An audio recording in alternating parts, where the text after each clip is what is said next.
This is the DRF Players Podcast.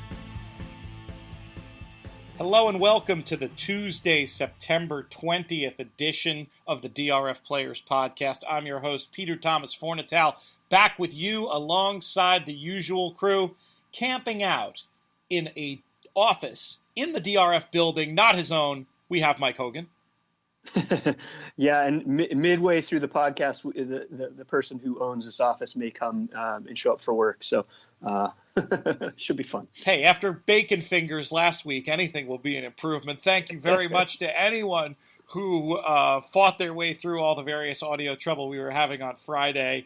I think the show was still worth the difficulty, but we apologize and hope to have a better level of professionalism today. Speaking of bacon fingers, from Texas, Jonathon Kinchen. What's up, JK? What's up? Yeah, golly, I'm starting. This is like the 15th time in a row you said I'm in Austin. I'm starting to get a little itch in my neck where I feel like I need to get on an airplane. I get excited to go through security. Some people hate it. It gets me going. That's interesting.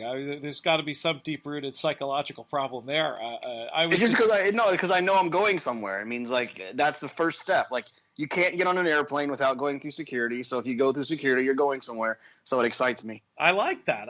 It's a very optimistic way of looking at the world. I just had a miserable experience at Pearson Airport in Toronto coming back.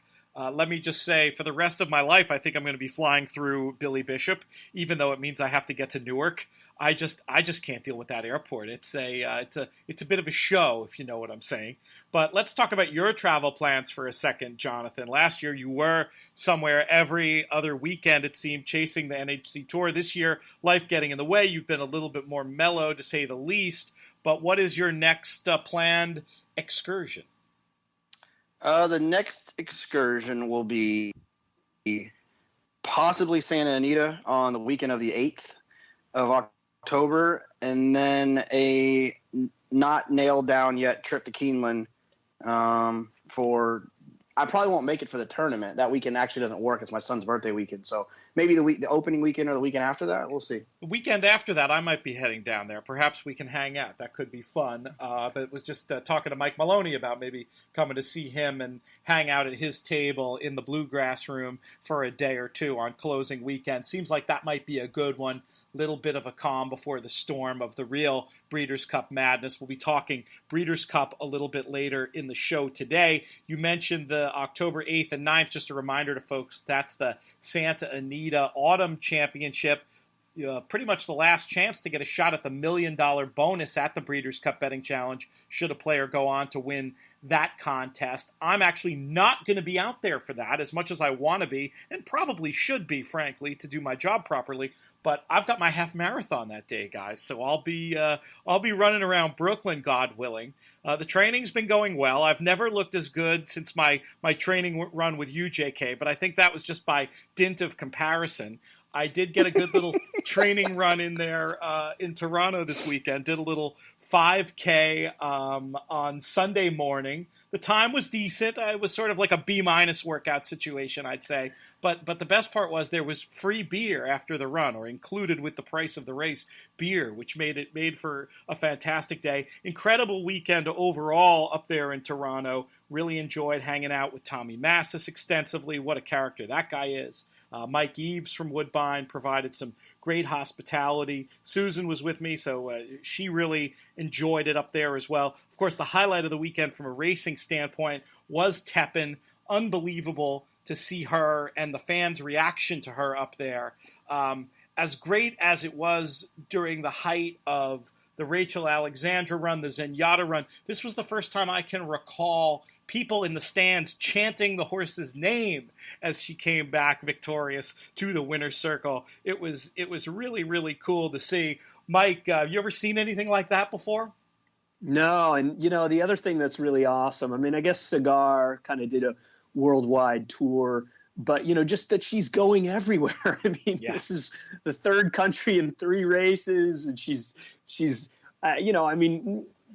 boy, Mike Watchmaker wrote an article where he said she might not have run her best race, but she still won. I kind of am in agreement. I mean, it probably wasn't the most amazing performance, but it was an incredible performance just because with everything else, the travel, facing grade $1 million, males in a track she's never run it before, she's still, everything thrown at her, she still amazes.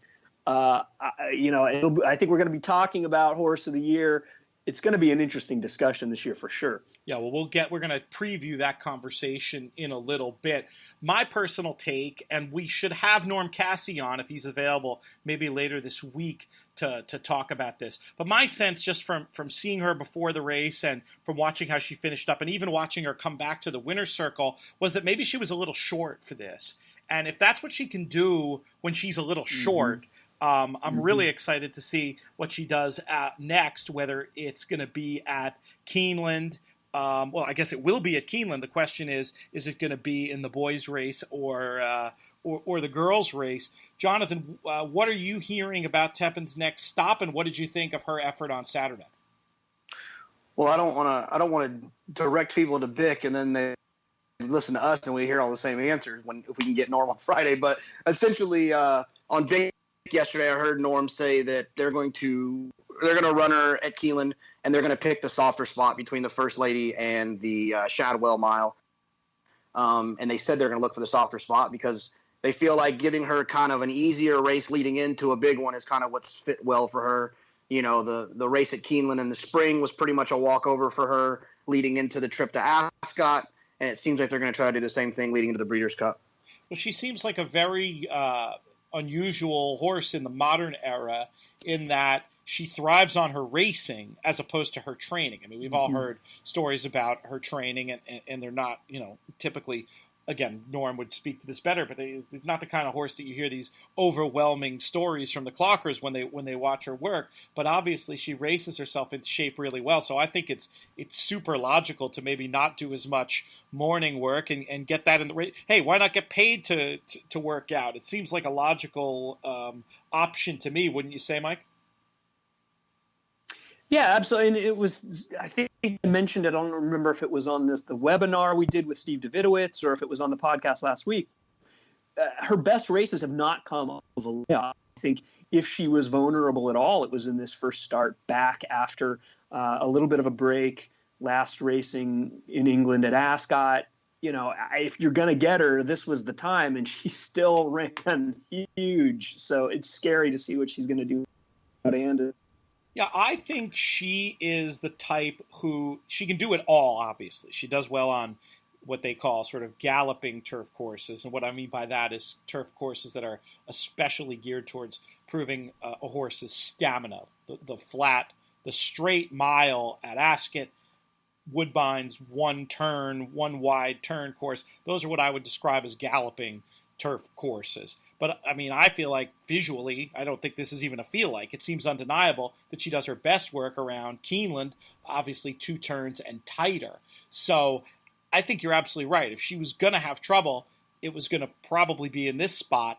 And there was like half a second there where Mudakayev made his move, but I think what happened to him, he just didn't have the in-race speed. I mean, he sort of got up to her, and she was just able to what, as they say in the UK, quicken and spurred away again. She's got so many different clubs in her bag. I mean, it ain't going to be easy. I don't know what they're talking about in terms of European shippers who are going to come over for the Breeders' Cup Mile, but I mean, it sure seems like she's going to be the favorite and a deserving one at that. Wouldn't you say, JK? Oh, absolutely. Yeah. And I encourage people, if you're at a racetrack and you see Mr. Masters' name, right? Yes. The owner? Yes. Make sure you tell him thank you. Because, I think, so often we complain about horses running off to the breeding shed and how fortunate we are to be able to see this amazing mare who's worth a ton. We get to see her keep running And if we tell him thank you enough, we might get another year out of ourselves. Yeah, I wonder if there's even any talk of that. Maybe we can obnoxiously ask Norm if we have him on. You mentioned Steve Bick. It was great to have him up there as well in Toronto. We were it was kind of a funny broadcasting setup on Friday. I didn't describe it too fully, but we were sort of cordoned off in these offices. Steve later likened it to Ice Station Zebra, which I thought was pretty funny. Great to get a chance to see him. He's back on the air. I know he was going on vacation for a couple of days, but is he as sick as me? Does he just broadcast from vacation? He didn't miss a beat? He was on yesterday. I heard him yesterday with Norm on. I didn't hear him actually say what date it was. It could have been a replay, but I don't think it was because it was Norm, so I'm assuming it was yesterday. If they were talking about Saturday's races, it was most certainly not a replay. Very, very cool stuff. Not the only big race on Saturday. Once again, you can't stop rock and roll, and you can't stop the DRF Players podcast. Mike Hogan giving out the Pizza Man right on top. I'll admit, I think I made a face like I smelled something funny when he made the pick. He's proved right again. Good job, Mike. What did you think of the Pizza Man? Pizza Man. I'm going to avoid any pizza references in talking about his performance. He's just a good horse, and I think he's proven that he. At first we kind of were doubting him. We were doubting whether he wanted as far as 12 furlongs, but I think he's shown that he's pretty good, and I don't know if he's good enough to beat the top of the division over here now, but he's certainly proven that he's deserving of being in the starting gate on the Breeders' Cup turf. I was going to get my doors blown off in that race if it wasn't for our friend Eric Bialik, who after you made the compelling case in the first place for the horse on the pod, and then Eric was just saying, soft turf, mile and a half, I think these could be good conditions for him. I was able to, I always say this, I'd rather be rich than right. I'm happy to go off my gut opinion and include a horse, especially if several people whose opinions I respect make a compelling case, and I got lucky with the Pizza Man. What did you think of the performance, JK? And I don't think you were playing on Saturday, but if you were, would that have knocked you right out? Yeah, it probably would have knocked me out. If I'm being honest, I thought the horse was dead. Like, not dead physically, really, but I just thought he was done. I just thought that he was over the top. Thought they kind of got what they got out of him. He was an amazing story from such a modest, type of pedigree, and I just thought he was done, to be honest with you. And so I didn't give him a look at all. Yeah, well, he proved everybody wrong in that regard. Wake Forest, what do we think of that performance? Was that a case of a horse who just found one better on the day, or was there something else going on there, JK? Oof, that's what we like to call a chandelier if I've ever seen one. I thought he hung so bad. I thought he was always supposed to run by that horse, and he just never did. Are you as cynical about the performance? I thought in real time, I take Jonathan's point, but in real time, I thought he just found one better as opposed to had it on the total silver platter. Where were you with that one, Mike? Boy, I was on the Pizza Man going into the race and Wake Forest going into the race. So he, in a way, kind of proved me wrong because I didn't think he was going to run well at all. And he very nearly won the race. So I guess I sort of have to go back to the drawing board and say, maybe he's better than I gave him credit for. I thought he beat a really weak field in the Man of War.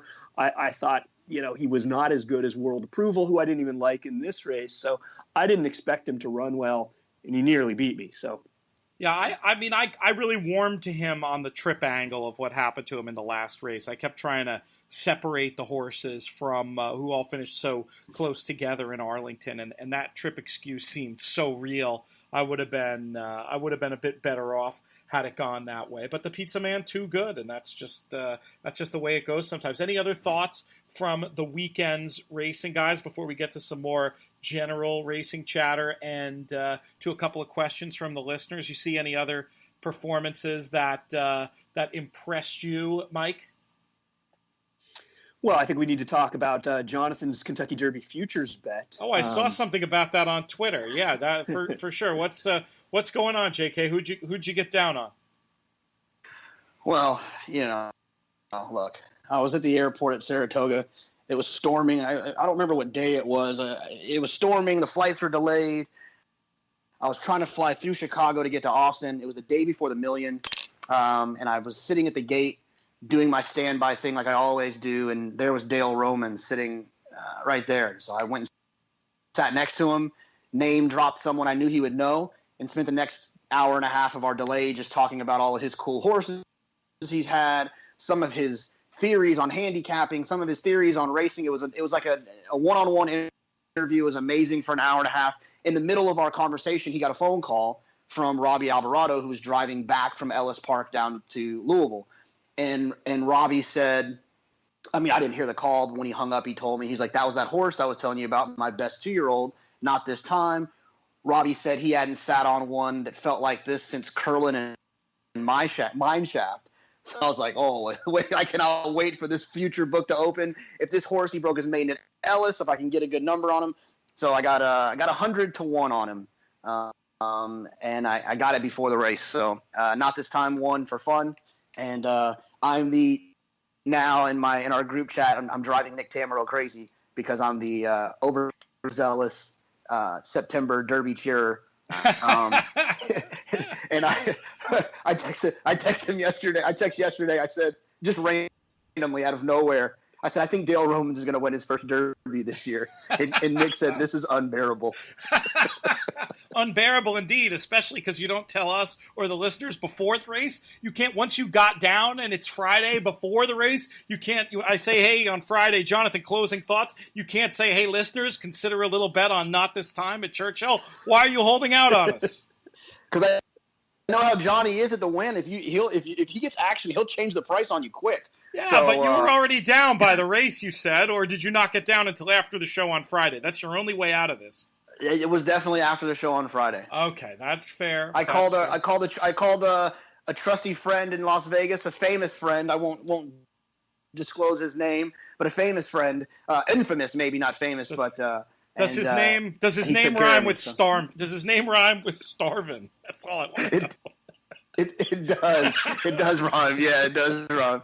So, but all right. Well, good work on that. What did you think of the performance? I didn't handicap the race. Was it a difficult field? Was he supposed to win? Give us a little bit of a description, and then we're going to talk about this horse's pedigree, and we can weigh in if you actually have any chance on cashing this 100 to 1 poke.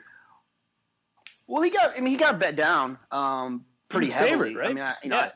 Yeah, he went off I think at like 9-5. I mean, I think for me at least, knowing what I knew, and I knew the horse was good, and I had heard positive workout information from a guy that we know that clocks at Churchill anyway. So I knew the horse was live. So I wasn't really surprised. I was a little bit concerned about the surface. I didn't know how he was going to handle that. But when you have the trainer say this is the best 2-year-old I've got, when you hear the jockey say I haven't sat on one since Curlin, when you hear the good workout reports, you see the pedigree, blah blah blah blah blah blah blah blah. It was a little bit easier to kind of lean on. I want to hear some comments on what you thought of the race itself. Right. I mean, I thought he made a huge move on the turn. He was like 3 or 4 wide, and he drew off like a good thing. I wasn't crazy about anyone else in the race, but I didn't really handicap the race that much because I was already I didn't really need to. I already had my rooting interest. I was busy on Saturday. I wasn't really playing much. So I thought he made a wide move. I don't think he had an easy trip, and I don't think the surface, winning on that type of surface, I think is always an indication of a good horse when they can win on multiple types of footing. So I was impressed by it. And like I said, the wide run on the turn, he moved up in hand, and I thought it was impressive. Not to mention the fact that it's over the same surface as the Derby. What were you going to say, Mike? I was going to say, I think Jonathan's even being a little bit, conservative about the performance. I thought it was amazing for a 2-year-old. Best 2-year-old performance I've seen this year. He hopped at the start, got away slow. He circled the field. He ran. He came home in last, 2.5 furlongs in just over 30 seconds. It was not only the fastest come-home time in the race, it was a 2 3/5 faster than the older fillies and mares graded stakes race earlier in the card at the same distance. The fast, was a mile or a 2 3/5 faster than the winner came home in that race. You don't see many 2-year-olds make the kind of move that he did. He looks like he could be the real thing. All right, guys. And I've always thought, Dale. You go ahead. I'm getting my bucket of cold water ready. You go ahead. No, I've always thought that Dale, and if you look at his performance, he always performs really well with horses in the Derby, whether they're the best horse in the race or not. I mean, Patio Prado, Dullahan, Shackelford didn't run that great, but not bad. You know what I mean? So if he has a good one, it could be fun to see. So you're saying you think Not This Time is going to run third? Is that what I'm hearing? No. I think he's going to win the Derby, and I can't wait. I'm guaranteeing it like the player now. He's going to win the Derby. I don't want to jinx that. Before they start stitching the blanket of roses, let's look at this horse's pedigree on the dam side. I get it. Giants Causeway. You know, I'm down with that as a potential Derby sire. But let's look at the dam side here. We have a dam who was a good closing sprinter, and we've got Trippy. You really think this horse is going to get 10 furlongs, Jonathan? Oh, but you haven't even mentioned the sibling. I have a point about the sibling right in my back pocket, Mike. I was hoping Jonathan was going to say it so I could punk him, but I'll punk you instead. Who's the sibling, Mike? Hey. Liam's Map ran one of the most impressive mile and an eighth races I've seen in a long time. Yeah, mile and eighth races. Liam's Map, the horse they were so sure wasn't going to get 10 furlongs that they ran him in a fake race rather than the Breeders' Cup Classic, a race people actually care about. And you think this horse is going to get 10 panels? Good luck. Well, hey, look, Pete, if we're going to talk about siblings that couldn't get 10 panels, let's talk about G. Remember him? I do remember G, but only vaguely. You're going to have to enlighten me on this one. He's the first foal out of a dam named Little Princess Emma. Do you know Get him, Mike. Get him, Mike. Get him, Mike. Keep going. Do you know who she is? I've heard of her. Her second foal was bet down pretty heavily in his debut and it didn't win. Turned out to be a pretty live race. Came back and won in a graded stakes race, and then didn't lose again until our buddy Elliot Honecker won a race against him at Saratoga. I think you know who I'm talking about. I'm glad to hear Elliot mentioned in a positive context for once on this show. I feel bad for the guy. He gets more abuse than I give to Kinchen, so that's always impressive. But yeah, I mean, obviously, I'm playing it up for effect.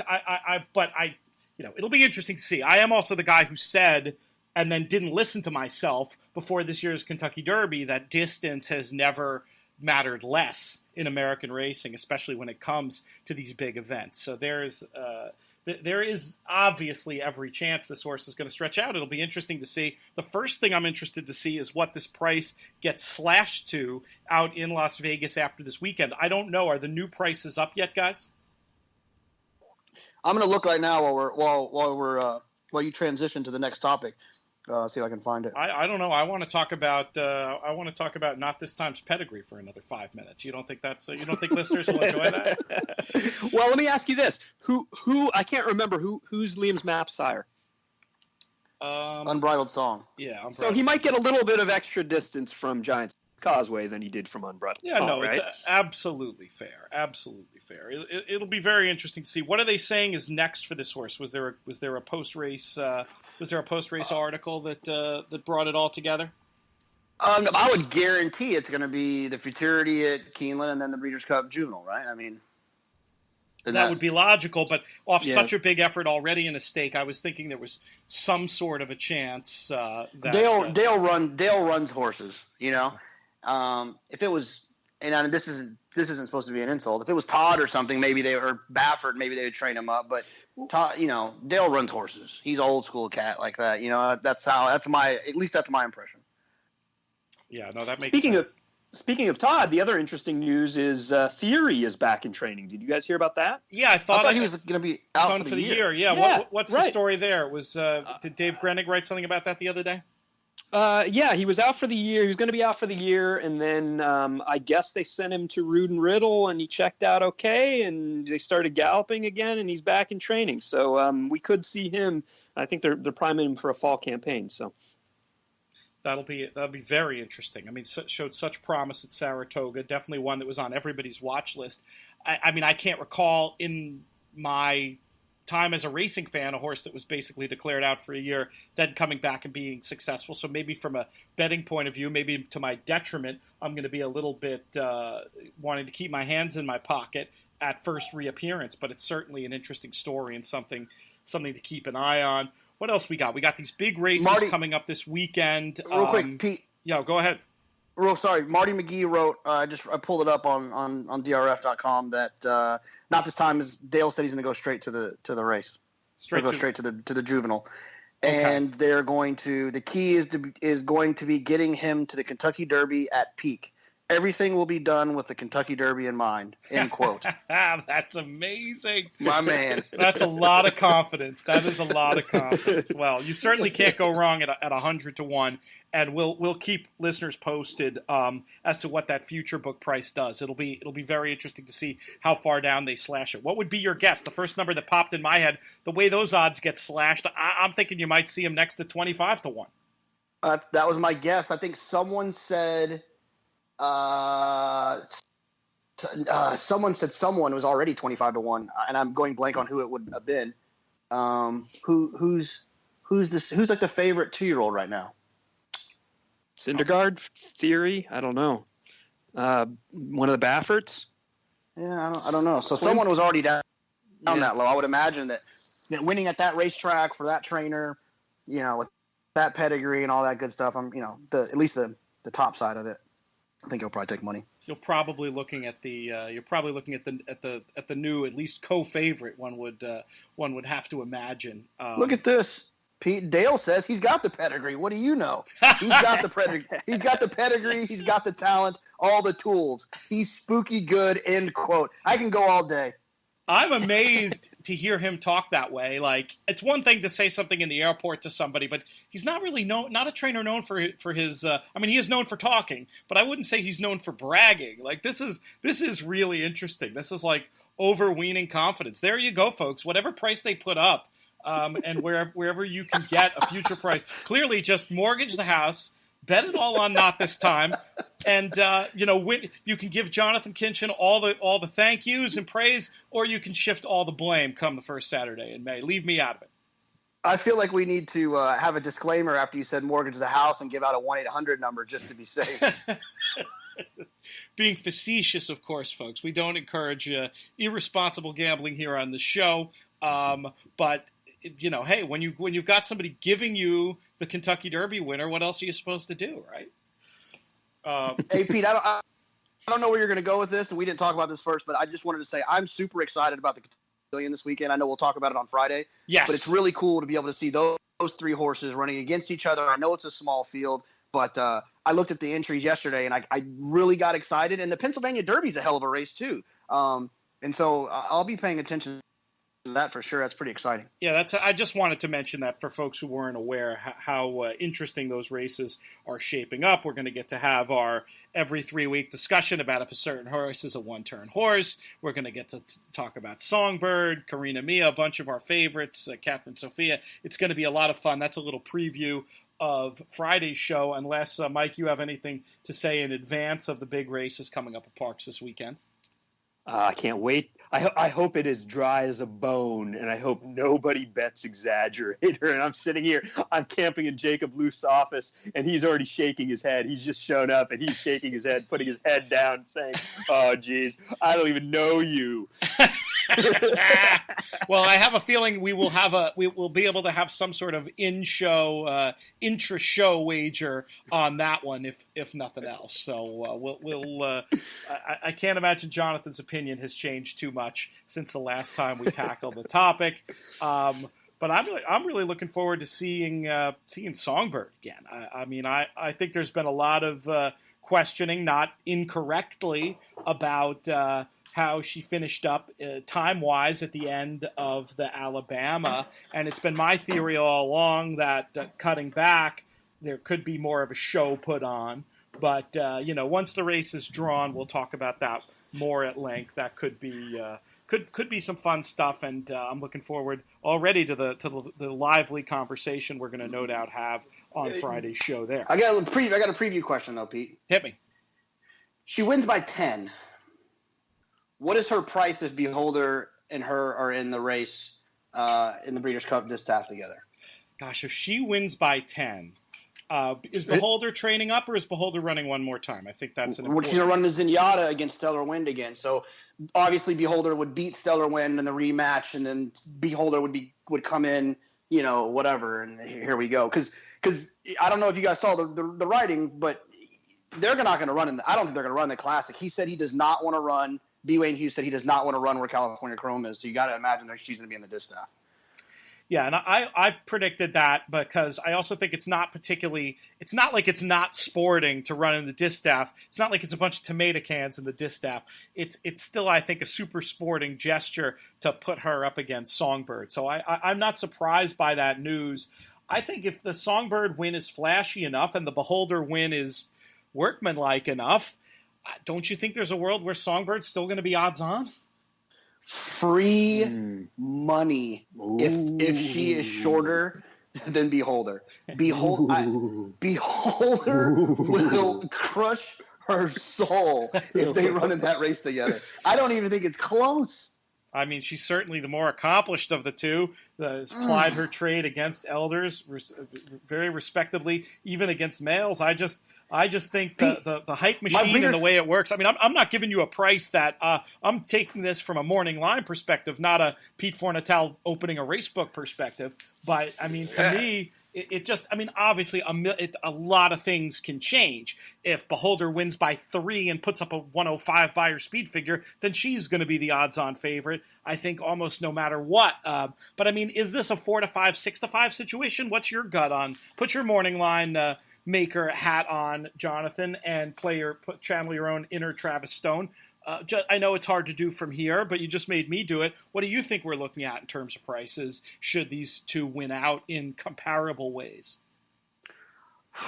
I mean, look, Songbird's going to be undefeated, but Beholder is Beholder, so I don't know. That's why I'm awful at this game when it's a 10 claimer and it makes sense to me. Like when in these situations, I've got no clue. I mean, look, here's what I'm telling you: is if I can get 6-5 or better on Beholder, I can already tell you what I'm going to do in the BCBC. I'm going to try to double my money throughout the day. I'm going to try to get my $7,500 to $12,000, $13,000, $14,000, $15,000, and I'm going to bet it all on Beholder. And then I'll wake up Saturday morning and I'll try to go win that thing. But if I can get any price above even money on Beholder in that race, and I think I can. I really think I can. Well, I guarantee you can if you have a friend in the United Kingdom or Ireland right now, because Beholder trading around 11-4 in future markets over there. So that's almost 3-1 to Songbird 6-5. Will they let me like insert that money into the BCBC? Because I'll bet it now if they'll let me.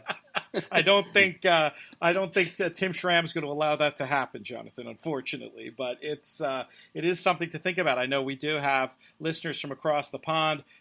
We now have 2 bets for you to go try to make at your local bookie. We've got Not This Time for the Kentucky Derby, and we've got Beholder for the Breeders' Cup Distaff. Mike, any objection to what Jonathan's saying, or do you agree that even 6-5, if you could lock it in on Beholder, would be something you'd be interested in? You know, I'm not quite the chalk player that Jonathan is, but I do agree.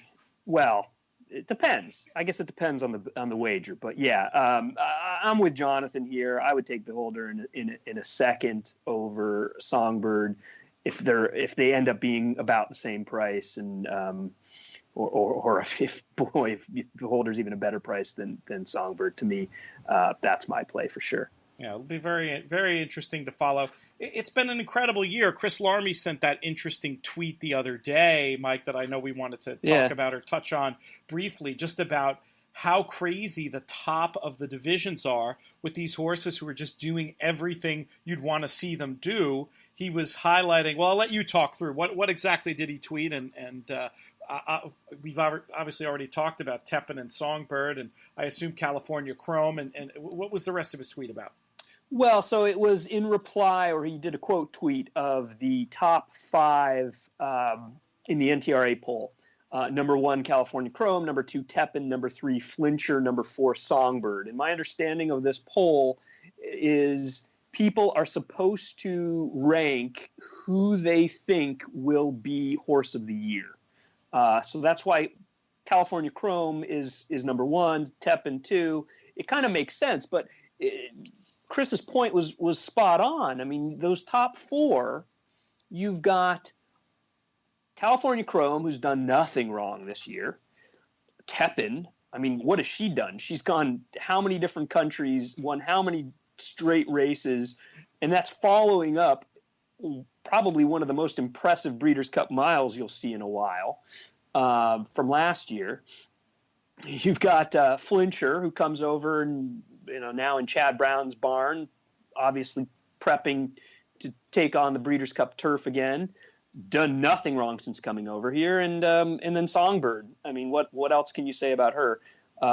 Dominant, all four of them in the top of their division. You could make a case on any other year. You could make a case for any of them being horse of the year. They were all horse of the year type campaigns. I mean, anytime you're facing the best that your division has to offer and you're not losing, you're doing something pretty special. It is awfully cool to have four horses who can make that claim. So I posed this question in our group text, and Nick's response was the Tanner Moreau, he's a blame guy, so it's a little foreshadowing. His response was the award lost its meaning in 2010. But my thing was what does Tepin have to do, or what does California Chrome have to do for her to win the horse of the year, or for Songbird in that case to win the horse of the year? I mean, if Songbird wins the Cotillion and then goes on to win the Distaff, which I've already said is there's no shot of that, but I mean, what's going to happen for him not to win it? Boy, that's a great question. I mean, you would think that he wins the Awesome again and runs in the money in the Breeders' Cup Classic, and I would think it would be, oh God, I mean, I want to say it would be impossible to deny him, but then you look at what Tepin's line could potentially look like, or Songbird's line could potentially look like, and it could get a little bit close. But I mean, to me, for Horse of the Year, you're basically, if you're in the Classic division, I feel like you're starting on second base at least. And with what Chrome has already accomplished, I mean, if he were to lose his next two starts, I think it's wide open. But I mean, do you guys think I'm right in the idea that if he wins one and runs credibly in the other, that he's still sort of a leader in the clubhouse here? To me, it feels like he's got to win he's got to win the Classic to win Horse of the Year. I think he's going to win the Classic, so I don't think that's like some crazy thing. But I feel like if he loses it, it's just enough excuse to give the award to a horse like Tepin or Songbird. I mean, I think that's just enough for someone for voters to be able to do that. I don't know. It's tricky though. How many times has Horse of the Year, and I'm asking a question that requires research that we don't have time to do on the podcast, but the first question that comes to mind is, how many times has the Horse of the Year gone out of division? And I don't think it's too many. Wise Dan. Dan is the turf miler who's won it. Then the 2 years where the Classic division was in disarray, we've had a couple of 2-year-old winners of the award going back to Secretariat, I guess, and Favorite Trick in 97 or 98, whatever year that was, early on in my racing fandom. But I guess you're right. Wise Dan sets a pretty recent precedent for Tepin. She's a filly beating the boys. She could potentially be undefeated. I'm taking that point pretty good. Maybe all it takes is Chrome not to win. I mean, how about this? An impressive Awesome Again win, a second in the Classic. Tepin wins out in the same style she's been doing. Who does your vote go to, Mike Hogan? Oh, wow. I don't know. That's a tough one. Yeah. It is a tough one. I think some of it depends on how the races are run. It's hard for me to look in the crystal ball without knowing, we're saying sure. California Chrome runs second. Yeah, who does he lose to? There's a lot of different factors involved before I would be willing to make a bet. But I have a hard time imagining my final vote going to anybody but California Chrome or Tepin.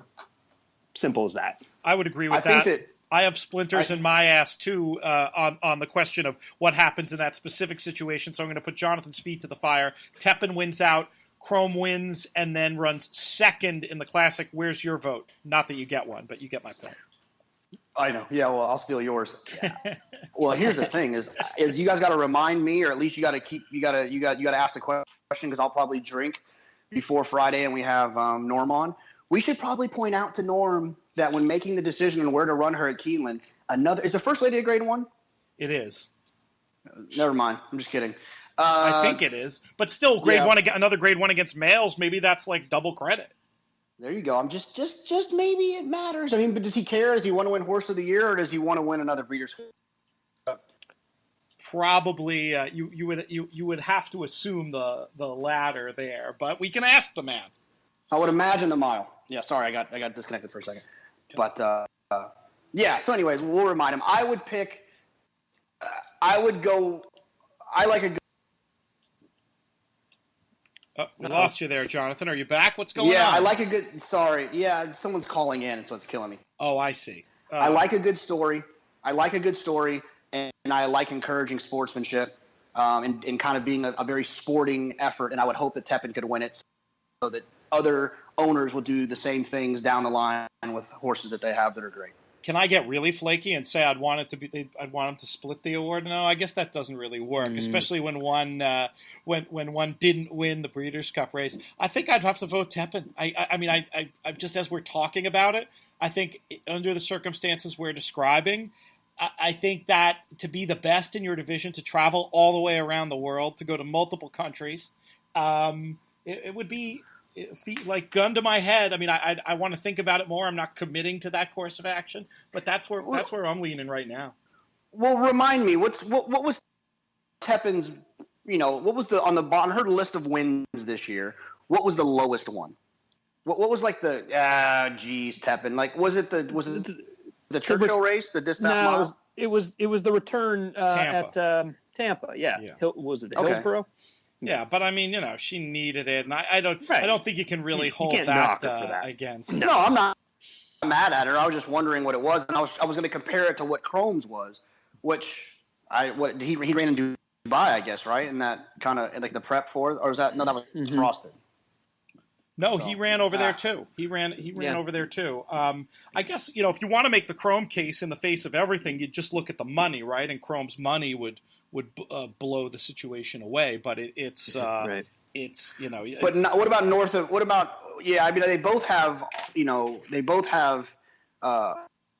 across the pond money in their bank account. I would imagine that Chrome's money in America is still going to be bigger with the Pacific Classic. And the overseas, I mean, just looking at it in terms of dollars and cents, there's no comparison. But I don't know, there's more to the game than that, in my opinion, and that's why I'm leaning the way that I'm that I am on the topic.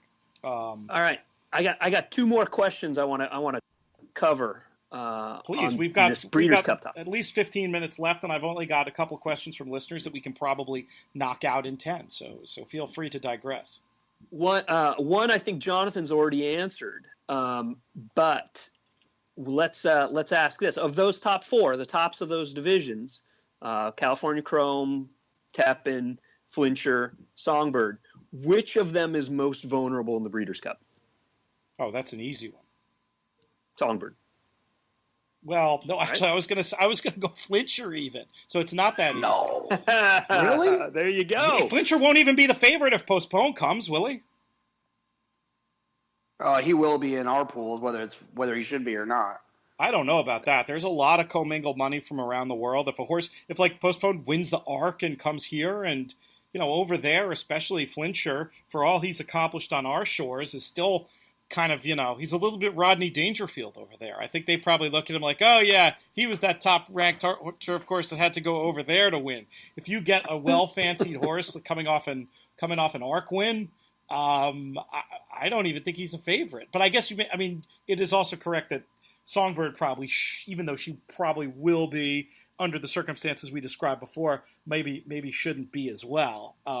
But you're right. That is in my knee jerk, I wasn't thinking about Songbird. I was thinking about the other two, and just the idea popped into my head about Flincher not even being the favorite. So what do you think, JK? I mean, it's definitely not California Chrome, right? I mean, who's going to be the? I mean, I don't even think we know who the second choice would be. Arrogant, very clearly. Yeah.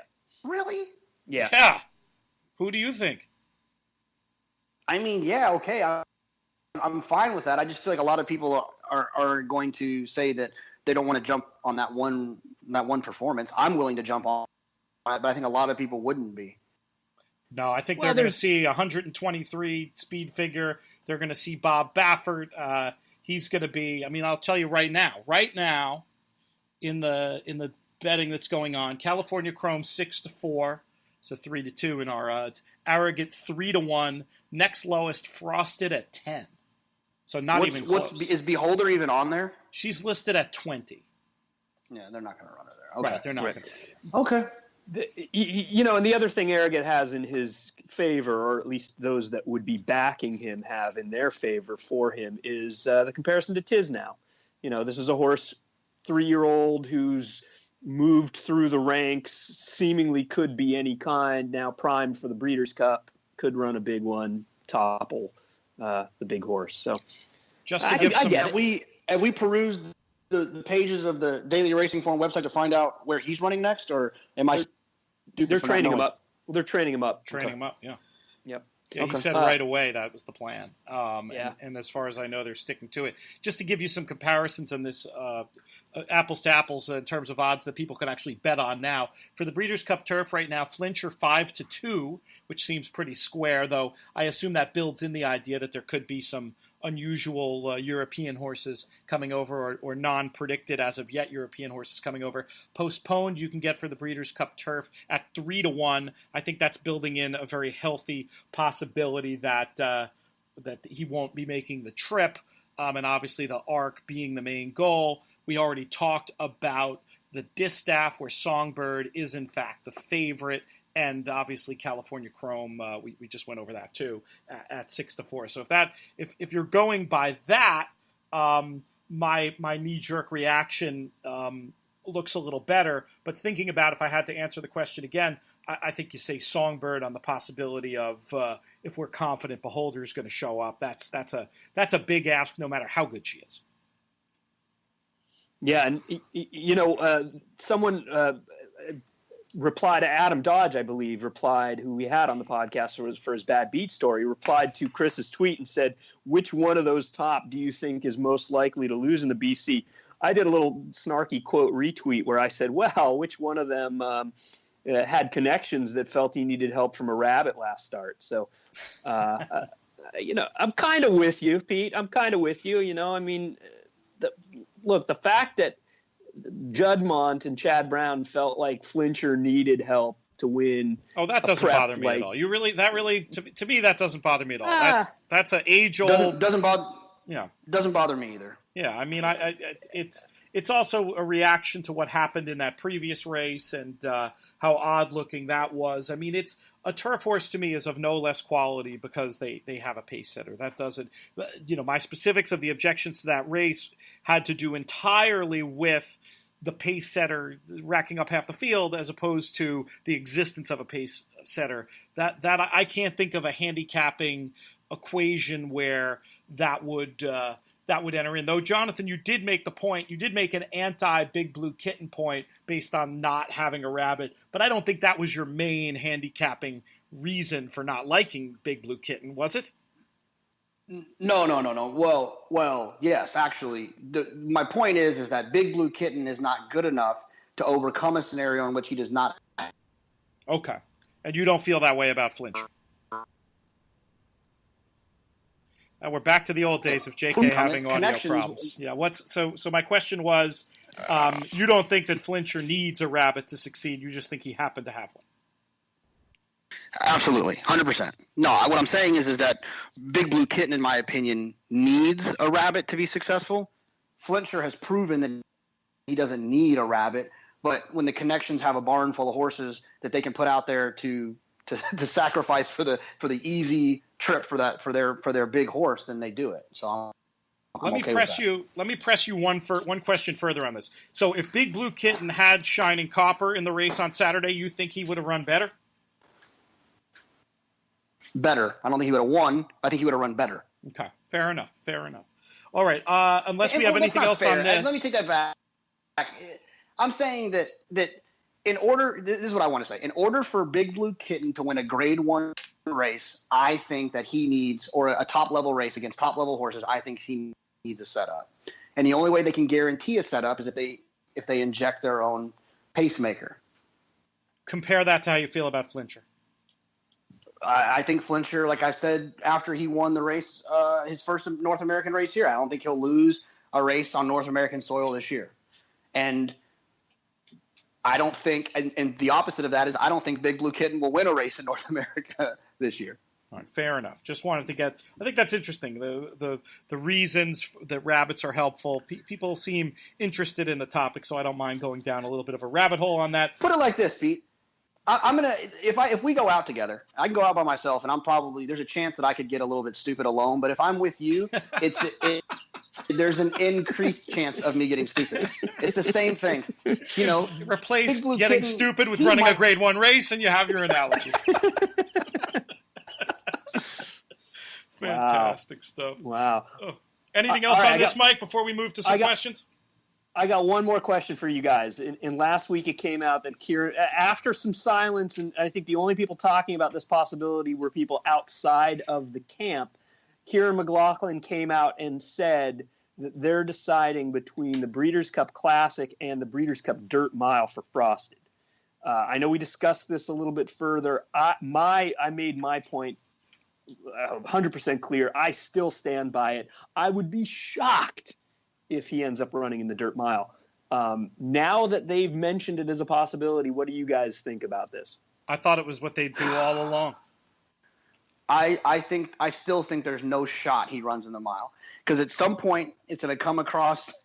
I don't even know if he has a desk, but Sheikh Mo probably has a desk somewhere in the world. It's going to come across his desk to make that decision, and he's going to say, what the hell? Let's just run him in the he's going to say, are you kidding me? I don't take my top horses and run them in races like the Dirt Mile. I want them to run in the Breeders' Cup Classic. It's an interesting question. You've got a horse who's probably going to be the third choice in the Breeders' Cup Classic. This isn't Liam's Maps connections here we're talking about. This is Godolphin. This is Sheikh Mo. Yeah. He wants to win big races and create stallions, and nothing about the Dirt Mile is either one of those things. That's a good point. When you think of it from a stallion point of view, it's a free roll. He's already established himself as a stallion long ago.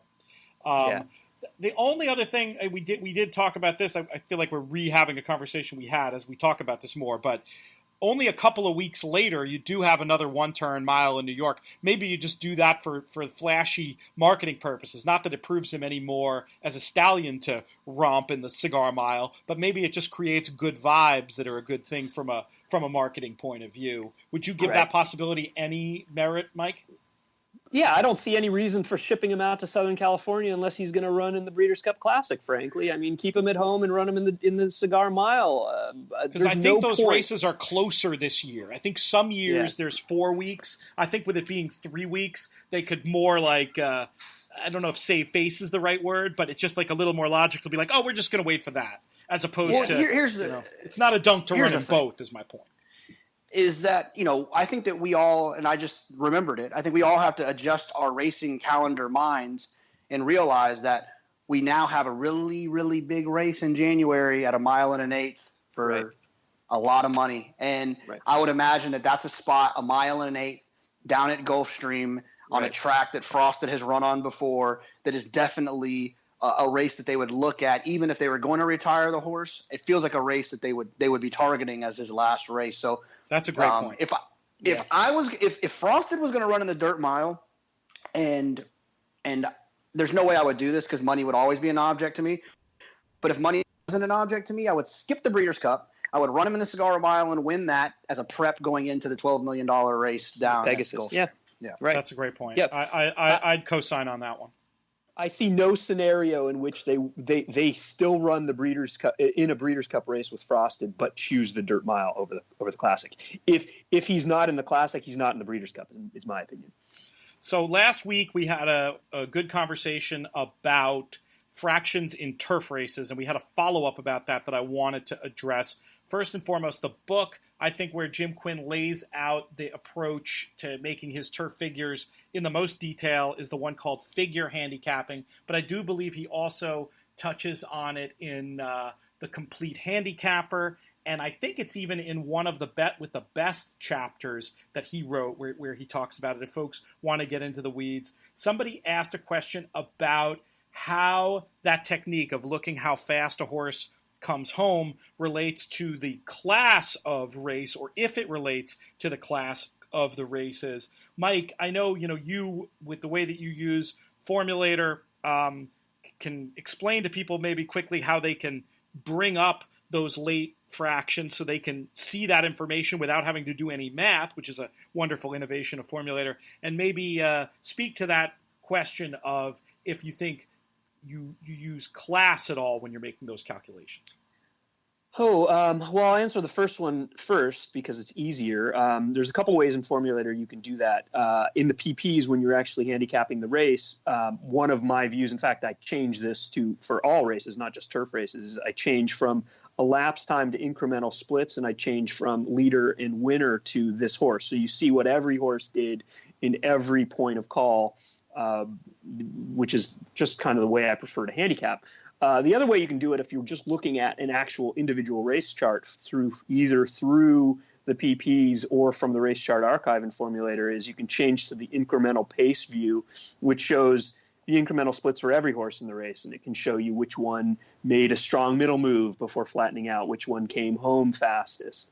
But to get to the second question, I do generally factor in a little bit of class when I'm looking at come home times. It's easy in general. It's easier to outrun less classy horses early on dirt, and the flip side is the same, in my opinion, on turf when you're coming home. It's easier to quicken against horses that aren't quickening as fast as you, maybe because they're not as classy as you. It's a little harder to do at the higher levels, but still a horse that's going to come home, it's sub 23 seconds on the turf. That shows they're pretty good regardless of the class level. Jonathon, how about you? When you're looking at come home times, if it's a horse making with a great come home time, but he's going up in class, does that make you nervous? Well, I think the come home time only matters when you can evaluate how fast they were going early. I mean, Flincher's come home time, and I get all these races, the mile and a half races in New York mixed up. The one at Saratoga where Larry almost had a heart attack that he was going to lose, but he was never losing. Which one was that? Was that the Sword Dancer? No. The Sword Dancer. Anyways, they went like 50, 51 and a half, and he comes home in 20, whatever it is, 22 and change. Like, well, I mean, that's great, but they crawled. So I think the come home time is strictly dependent on what happens early. And I'm not impressed by a come home time and a 2-turn race where they go 48 seconds to the half. It doesn't matter to me. It's almost irrelevant. I think the way to look at it, and the way that Quinn recommends you look at it, and I haven't read these books in a while, so apologies to the great Jim Quinn if I'm getting this wrong, but you sort of have a band to use the come home time to make it relevant. You sort of have a band of what they ran either to the half mile or the pace call. So in Jonathon's example, if it was extremely slow, you wouldn't use that time, that come home time, as a way of evaluating the horse. It would have to be something close to the par of what they usually run to the 4 furlong mark or 6 furlong mark to look at it. And I think that that's exactly the right attitude, because Jonathon's point is correct. A lot of slow horses are going to be able to run pretty fast come home times if they were able to crawl to the pace call. Wouldn't you agree with that, Mike? Yeah. Oh, absolutely. Yeah, but that's pretty extreme. I mean, it's rare that we see in any race, let alone a graded stakes race, 52 seconds for the half. I mean, it's getting close to harness fractions. Yeah, I mean, you see some strange stuff. Oh, and just a point of fact, Jonathon, you were not talking about the Sword Dancer. You were talking about the Bowling Green. The Sword Dancer was the race famously with the rabbit that we've talked about enough, I think, on the show. Right. You know what I think when it comes to this idea of come home time. What I usually do is I'll be honest, I don't look at the come home times. what I do, it's a visual thing for me, and it comes when you're watching the race replay. So when I'm watching the race, when I'm watching a replay back, I'll say out loud the three horses that are forwardly placed. So I'll say like 478, 478. So when they're on the backstretch, I'm saying 478, 478, 478. And then at the finish line, when 478 are out of the try and a horse closes the win, the horse is like irrelevant to me. He got a setup, in my opinion. That's my base view of it. He got a setup. Now, when 478 stays on and the 12 horse came from last to first, I don't care what the come home time was. That's the horse I want to bet back. You're looking at it from more of a race flow point of view, which to me is dangerous if you're not also looking at fractions, because you just don't know how fast they were going at any point in the race. I mean, you'd say for you in turf racing, the time is irrelevant. I always view it a little skeptically and critically, but I wouldn't say it's irrelevant.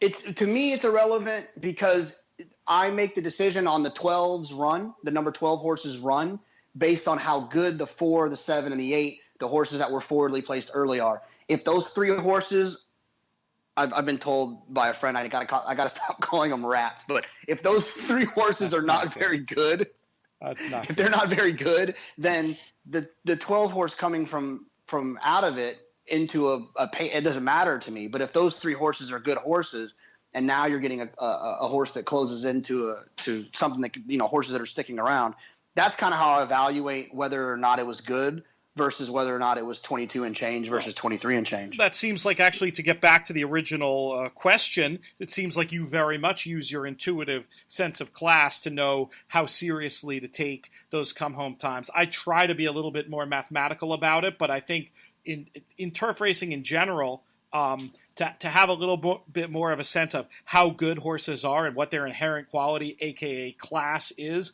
that's only going to help you pick more winners in turf races. So there you go. Hopefully that helped. The thing about turf racing, though, real quick, Pete, one point about turf racing is that because the paces are so